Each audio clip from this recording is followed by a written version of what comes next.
Finally Bharat का एक सपना और साकार होने जा रहा है।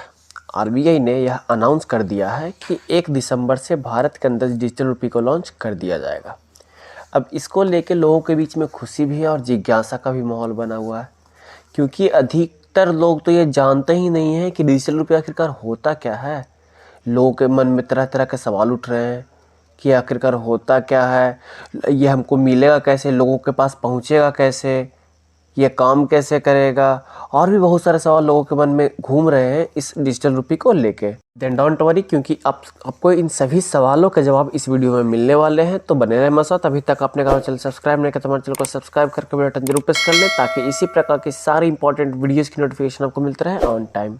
सबसे पहली बात तो आपको ये पता होनी चाहिए कि जिस डिनोमिनेशन में करेंसी अभी इंडिया के अंदर चल रही है, वही सेम डिनोमिनेशन में डिजिटल रुपये भी लॉन्च होगी। डिनोमिनेशन सेम डिनोमिनेशन करने का मतलब कि digital but in the form of token, समझिएगा।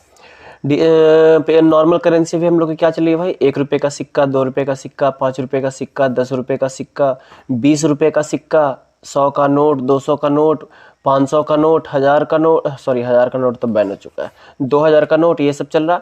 यही सेम सारी डिनोमिनेशन डिजिटल रुपये में भी होगी, but in the form of token. But in the form of token करने का मतलब भैया समझिएगा।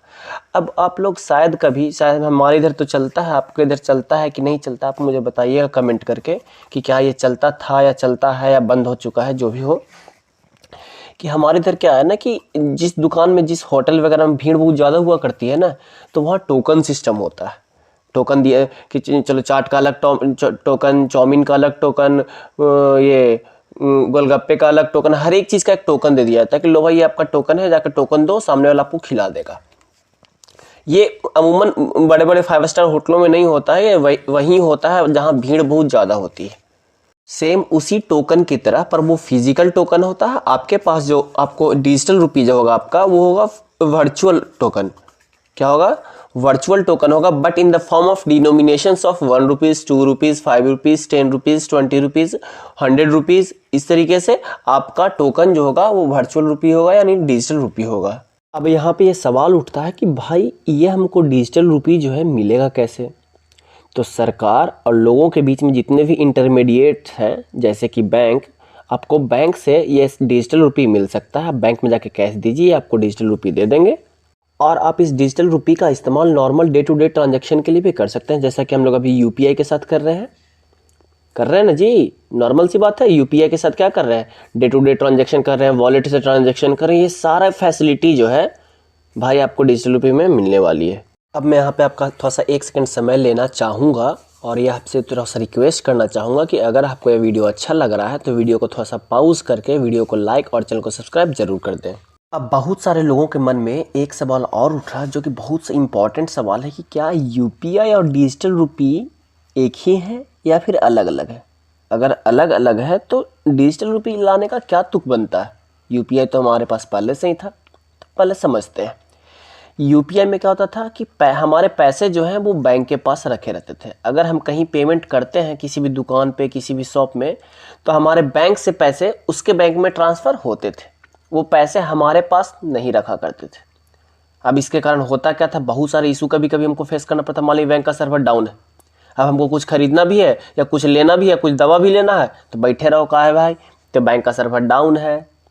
अब ये सुविधा जो होगा ना डिजिटल रुपये में मिलने वाला है।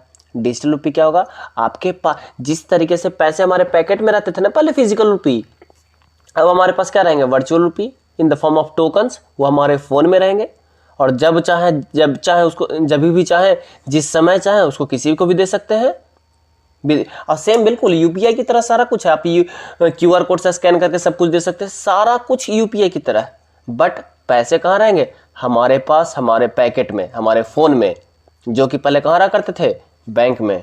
हालांकि अभी डिजिटल रुपये को पायलट बेसिस पे लॉन्च किया जाएगा। पायलट बेसिस पे लॉन्च करने का मतलब कि इसका भी टेस्टिंग होगा कि कितना हद तक कारगर है, और यही कारण है कि इसे मात्र भारत के 4 शहरों में लॉन्च किया जा रहा है। दिल्ली, मुंबई, एक बेंगलुरु और एक चौथा क्या था, भुवनेश्वर। इन 4 शहरों में अभी वर्तमान में इसे लॉन्च किया जाएगा, और बाकी शहरों में इसे, अगर टेस्टिंग इसका सही रहता है, ओके रहता है सारा परिणाम, तो इसे धीरे धीरे बाकी शहरों में फैलाया जाएगा।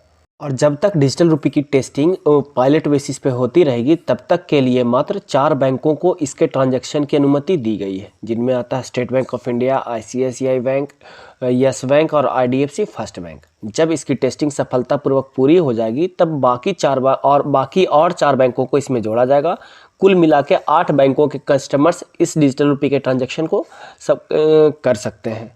अब आप हमें कमेंट बॉक्स में ये बताइए कि क्या UPI सही है या डिजिटल रुपये सही है, या फिर दोनों सही है, या फिर दोनों में से सब घटिया है। Comment below. अगर आपको ये वीडियो अच्छा लगा और हेल्पफुल लगा तो वीडियो को जाने से पहले लाइक ज़रूर कर दें, और हो सके तो दोस्तों के साथ शेयर जरूर किया करें, क्योंकि आपका हर एक लाइक और हर एक शेयर हमारे लिए बहुत ही ज़्यादा इंपॉर्टेंट है। और अभी तक आपने अगर हमारा चैनल सब्सक्राइब नहीं किया तो हमारे चैनल को सब्सक्राइब करके बेल बटन जरूर प्रेस कर लें, ताकि इसी प्रकार की सारी इंपॉर्टेंट वीडियोज़ की नोटिफिकेशन आपको मिलते रहे ऑन टाइम। धन्यवाद।